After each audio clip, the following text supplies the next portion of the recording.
Assalamualaikum warahmatullahi wabarakatuh. Perkenalkan, saya Juli Haryani dengan NIM 19038420047 dari Program Studi Pendidikan Matematika. Di video kali ini saya akan mempresentasikan mengenai pengembangan perangkat pembelajaran. Ini merupakan mata kuliah perencanaan pembelajaran matematika yang diampu oleh Ibu Asis Prof. Dr. Nur Izati, SPD MSI. Nah, langsung saja kita masuk ke dalam pengantarnya yang mengenai pengembangan perangkat pembelajaran. Nah, perangkat pembelajaran adalah sejumlah bahan, alat, media, petunjuk, dan pedoman yang akan digunakan dalam proses pembelajaran atau digunakan pada tindakan dalam kegiatan belajar mengajar. Nah, jadi perangkat pembelajaran merupakan serangkaian alat, bahan atau media sebagai penunjang untuk proses belajar mengajar. Nah, lalu pengembangan perangkat pembelajaran adalah serangkaian proses atau kegiatan yang dilakukan untuk menghasilkan suatu produk atau perangkat pembelajaran berdasarkan teori pengembangan yang telah ada atau telah ditetapkan. Jadi, pengembangan perangkat pembelajaran adalah perangkat pembelajaran yang akan dikembangkan sehingga menghasilkan produk atau perangkat pembelajaran yang lebih efektif dan efisien lagi. Nah, salah satu faktor yang memegang peranan penting dalam kegiatan belajar mengajar adalah perangkat pembelajaran. Jadi, perangkat pembelajaran itu amat penting dalam dunia pendidikan, terutama dalam proses belajar mengajar. Kemudian kita masuk kepada inti pembahasan yang akan kita bahas ada 5 subpoin. Yang pertama kita akan bahas silabus, lalu ada program tahunan atau prota, yang ketiga ada program semester atau prosem. Yang keempat ada rencana pelaksanaan pembelajaran atau RPP. Dan yang terakhir ada bahan ajar. Nah, kita masuk ke yang pertama yaitu silabus. Nah, silabus adalah rencana pembelajaran pada suatu atau kelompok mata pelajaran atau tema tertentu yang mencangkup identitas, kompetensi inti, kompetensi dasar, materi pokok pembelajaran, kegiatan pembelajaran, indikator pencapaian, lalu ada penilaian, alokasi waktu, serta sumber bahan dan alat belajar. Nah, jadi silabus ini merupakan rencana pembelajaran yang memuat satu atau lebih dari satu mata pelajaran yang memiliki tema tertentu. Nah, lalu, adapun langkah-langkah pengembangan silabus yaitu ada 9. Yang pertama, menentukan identitas satuan pendidikan. Nah, jadi satuan pendidikan bisa SD, SMP, SMA, SMK, atau MA. Lalu akan mengkaji kompetensi inti atau KI, atau yang dulunya disebut sebagai standar kompetensi, sekarang sudah diganti menjadi KI, yaitu yang ada 4 poin mengenai yang satu agama, yang kedua sosial, yang ketiga itu pengetahuan, dan yang keempat keterampilan. Nah, untuk yang ketiga kita akan mengkaji kompetensi dasar. Yang keempat, mengidentifikasi atau menentukan materi pokok pembelajaran yang menunjang pencapaian KD. Yang kelima, mengembangkan kegiatan pembelajaran yang dapat terwujud melalui pendekatan yang bervariasi dan memuat kecakapan hidup yang perlu dikuasai peserta didik. Jadi, maksud dari mengembangkan kegiatan pembelajaran ini, kegiatan pembelajaran yang kita kembangkan itu harus berupa atau melalui pendekatan yang bervariasi. Jadi, ketika siswa mempelajari suatu materi atau melakukan sesuatu, dia langsung berpikir, oh ini kan materi yang kemarin dipelajari ini. Jadi ingatan siswa itu kuat apabila kita mengembangkan kegiatan pembelajaran yang materi tersebut itu dengan melakukan pendekatan variasi yang mudah diingat siswa. Jadi itulah maksud dari mengembangkan kegiatan pembelajaran yang melalui pendekatan secara bervariasi. Lalu yang keenam, ada merumuskan indikator pencapaian kompetensi IPK yang dikembangkan atau diturunkan dari KD. Nah, jadi IPK ini merupakan pencapaian yang harus dicapai siswa, di mana pencapaian tersebut itu dikembangkan dari KD atau kompetensi dasar. Yang ketujuh, ada menentukan jenis penilaian. Yang kedelapan, menentukan alokasi waktu. Yang kesembilan, menentukan sumber belajar. Nah, itulah 9 langkah-langkah dalam pengembangan silabus. Adapun format dalam silabus yaitu seperti yang dijelaskan tadi, ada identitas, kemudian ada KI atau kompetensi inti, lalu ada kompetensi dasar, materi pembelajaran, kegiatan pembelajaran, indikator pencapaian kompetensi atau IPK, ada kriteria penilaian, alokasi waktu, dan sumber belajar.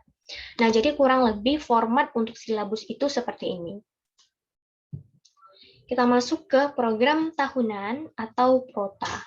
Nah, program tahunan ini merupakan program umum setiap mata pelajaran yang dibuat setiap awal tahun ajaran untuk mencapai tujuan dari KI dan KD yang telah ditetapkan. Program tahunan merupakan pedoman untuk mengembangkan program semester, mingguan, dan program harian. Jadi, program tahunan ini bisa menjadi pedoman untuk mengembangkan program semester, mingguan, dan program harian yang akan dilakukan guru tersebut dalam proses pengajarannya. Nah, adapun langkah-langkah untuk mengembangkan proses tahunan, program tahunan adalah ada 2. Yang pertama, perlu memperhatikan berapa jam alokasi waktu untuk setiap mata pelajaran dalam seminggu dalam struktur kurikulum seperti yang telah ditetapkan pemerintah. Jadi harus disesuaikan dengan peraturan yang telah ditetapkan oleh pemerintah. Yang kedua, ada analisis berupa minggu efektif dalam setiap semester seperti yang telah kita tetapkan dalam gambaran alokasi waktu efektif. Jadi ada beberapa minggu efektif di tiap semester, itu perlu diperhatikan juga. Nah, di dalam program tahunan ini perlu juga kita perhatikan yaitu minggu efektifnya seperti saya katakan tadi. Jadi kita perlu mencari atau membuat kalender pendidikan untuk menentukan minggu efektif, minggu-minggu efektif yang terjadi pada bulan-bulan tersebut atau pada tahun ya, karena ini program tahunan jadi pada tahun tersebut. Nah, lalu ada format program tahunan atau PROTA kurang lebih seperti ini, yaitu memuat identitas, KI, lalu ada semester karena dia tahunan ya, tahunan itu terdiri dari 2 semester, jadi kita cantumkan semester sebagai pembeda antara semester 1 dan semester 2. Kemudian ada materi pokok, kompetensi dasar, dan alokasi waktu. Jadi kurang lebih formatnya seperti ini. Nah, sekarang kita masuk ke program semester atau prosem. Nah, program semester adalah rumusan kegiatan belajar mengajar untuk satu semester yang kegiatannya itu didasarkan pada materi yang tertuang dalam KI dan KD. Jadi program semester ini merupakan kegiatan-kegiatan yang akan dilakukan pada materi yang telah ada pada semester, baik semester ganjil ataupun semester genap berdasarkan KI dan KD-nya. Kemudian program semester ini dibuat berdasarkan pertimbangan alokasi yang tersedia, jumlah pokok bahasan yang ada dalam semester tersebut, dan frekuensi ujian yang disesuaikan dengan karakter pendidikan. Nah, jadi setiap materi itu harus disesuaikan dengan alokasi waktu yang tersedia pada program semester ini. Nah, format program semester kurang lebih seperti ini. Ada identitas, kemudian akan diuraikan kompetensi dasarnya, materi, submateri, alokasi waktu, lalu ada untuk keterangan bulan, karena ini kita ambil contoh semester ganjil ya, maka kan kalau ganjil itu sekolah itu dimulai dari bulan Juli ke Desember. Maka kita sesuaikan untuk bulan Juli itu berapa minggu, Agustus itu berapa minggu, hingga seterusnya. Lalu ada keterangannya. Nah, nanti dari kolom-kolom ini akan kita beri keterangan mana minggu efektif, mana yang tidak, mana yang ada kegiatan seperti ujian sekolah atau yang lainnya. Baik, langsung kita ke yang selanjutnya, yaitu rencana pelaksanaan pembelajaran atau sering disebut dengan RPP. Nah, RPP dapat diartikan sebagai satuan program pembelajaran yang dikemas untuk satu atau beberapa kompetensi dasar, untuk satu kali atau beberapa kali pertemuan. RPP berisi garis besar tentang hal-hal yang akan dilakukan oleh guru dan siswa selama proses pembelajaran berlangsung. Nah, jadi RPP ini merupakan rencana yang dikemas oleh guru untuk satu atau beberapa kompetensi dasar dalam misalnya bisa dalam satu kompetensi itu bisa untuk satu pertemuan atau lebih dari satu pertemuan. Nah, adapun komponen-komponen rencana pelaksanaan pembelajaran atau RPP ini antara lain memuat ada identitas, kelas semester, materi pokok, alokasi waktu, kompetensi inti, kompetensi dasar, indikator pencapaian kompetensi atau IPK, tujuan pembelajaran, yang lalu ada penilaian sikap, pengetahuan, dan keterampilan, materi pembelajaran, kegiatan pembelajaran beserta tahapan pendahuluan, inti dan penutup, metode pembelajaran, media pembelajaran, sumber belajar, dan penilaian hasil pembelajaran. Nah, jadi inilah komponen-komponen yang termuat dalam rencana pelaksanaan pembelajaran atau RPP.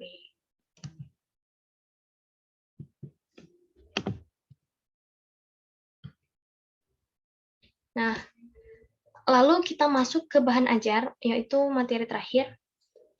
Bahan ajar merupakan alat atau bahan penunjang dalam proses belajar mengajar. Baik bahan ajar itu mau tertulis ataupun tidak tertulis. Tidak tertulis maksudnya lisan ya di sini. Ataupun berupa audio, visual itu kan tidak tertulis. Bahan ajar berguna untuk membantu dan memudahkan guru dalam mengajar, sehingga proses belajar mengajar itu dapat berjalan dengan terstruktur, efektif, efisien, serta dapat mencapai tujuan dari pembelajaran. Nah, jadi bahan ajar itu dapat membantu guru dan siswa dalam melakukan proses belajar mengajar. Adapun jenis bahan ajar yang dapat dikelompokkan ada 4, menurut Majid 2006, 174, yaitu yang pertama bahan ajar cetak, itu dapat berupa handout, buku, modul, lebar kerja peserta didik atau LKPD, brosur, sebaran foto atau gambar, atau bisa juga lembar kerja siswa atau LKS, dan lain-lainnya. Kemudian yang kedua ada bahan ajar audio. Bahan ajar audio ini maksudnya bahan ajar yang suara, berupa suara. Jadi bisa kaset, contohnya radio dan CD audio. Atau bisa juga speaker. Lalu yang ketiga ada bahan ajar visual. Nah, yang dimaksud visual ini bahan ajar yang bisa berupa suara dan penglihatan, di mana contohnya itu televisi, video, film, dan lain-lain. Lalu yang terakhir ada bahan ajar interaktif yang berupa CD interaktif, PowerPoint, atau sekarang yaitu ada Google Form, dan masih banyak yang lainnya lagi yang berupa interaktif. Nah, inilah 4 bahan ajar yang dikemukakan oleh Majid. Nah, pada proyek saya menggunakan bahan ajar berupa LKPD, yang mana LKPD ini saya buat 2, untuk semester ganjil dan genap. Untuk ganjil itu materinya bilangan, dan untuk semester genap itu materinya penyajian data pada kelas 7. Nah, lalu tidak lupa juga setelah kita membuat bahan ajar LKPD, kita harus membuat instrumen penilaian baik pengetahuan dan keterampilannya agar kita memiliki pedoman dalam menilai kemampuan siswa terhadap LKPD atau lembar kerja peserta didik yang telah kita buat. Nah, dari berbagai topik yang telah saya jelaskan, maka dapat kita tarik kesimpulan bahwa perencanaan pengembangan perangkat pembelajaran adalah serangkaian atau proses perencanaan kegiatan yang akan dilakukan dan dikembangkan untuk menghasilkan suatu perangkat pembelajaran berdasarkan teori pengembangan yang telah ada atau yang telah ditetapkan oleh peraturan pemerintah. Jadi, salah satu faktor pemegang peran penting dalam kegiatan belajar mengajar ialah perangkat pembelajaran. Karena perangkat pembelajaran itu merupakan alat dan sumber untuk menunjang pembelajaran dan tujuan dari pembelajaran. Jadi itu amat penting ya. Lalu perangkat pembelajaran memberikan kemudahan dan dapat membantu guru dalam mempersiapkan dan melaksanakan kegiatan belajar mengajar di kelas agar lebih efektif dan efisien tentunya. Lalu ada perangkat pembelajaran yang seperti yang saya jelaskan pada sub-sub tadi. Ada silabus, kemudian ada prota, yang mana prota itu bisa memuat ada lagi tambahan yaitu minggu efektif dan kalender pendidikan. Lalu ada program semester, lalu ada RPP, dan ada bahan ajar, di mana bahan ajar tadi saya bilang memuat berbagai jenis bahan ajar, dan juga ada instrumen penilaiannya. Baiklah, itu saja yang dapat saya sampaikan. Terlebih terkurang saya mohon maaf. Saya tutup dengan wabillahi taufik wal hidayah. Wassalamualaikum warahmatullahi wabarakatuh.